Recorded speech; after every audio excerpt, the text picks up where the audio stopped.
Hey guys, welcome to another mini vlog. ఏంటి మొక్కలు చూపిస్తున్నాను ఏంటి అనుకుంటున్నారా? నేనైతే ఈరోజు కొన్ని మొక్కలు తెచ్చాను. సో కొనేటప్పుడు అసలు నేను రేట్ ఏంటి, ఆ మొక్క పేరు ఏంటి మొత్తం వీడియో చేద్దాం అనుకున్నా. బట్ వర్షం వల్ల అయితే అదేం అవ్వలేదు. నాకే మొక్కల పేరు తెలియకుండా నేనైతే కొనేసాను, నాకు నచ్చి. సో చూసాను, నచ్చాయి, కొనేసాను, ఇంకా అలా అయిపోయింది. సో వాటిని అయితే ఇంటికి తెచ్చి అయితే నేను ఇలా వేస్తాను నా దగ్గర ఉన్న కుండీల్లోని.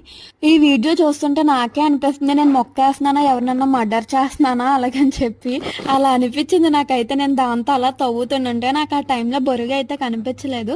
సో అందుకే నేనైతే దాంతో అలా అడ్జస్ట్ అవుతున్నా. సో వర్షాలు ఒకటి వస్తున్న వల్ల అయితే ఈజీగానే వస్తుంది మట్టి అయితే. నేను ఆల్రెడీ దీని మీద అయితే ఫుల్ లాంగ్ వీడియో చేసి అప్లోడ్ చేసా. ఎవరైనా చూడకపోతే కింద ట్యాగ్ చేస్తా, వెళ్ళి చూడండి. ఫైనల్గా అయితే నా మొక్క వేయడం అయితే ఎలా అయితే కంప్లీట్ అయ్యింది. So thanks for watching. Please like, share and subscribe my channel Smiley414.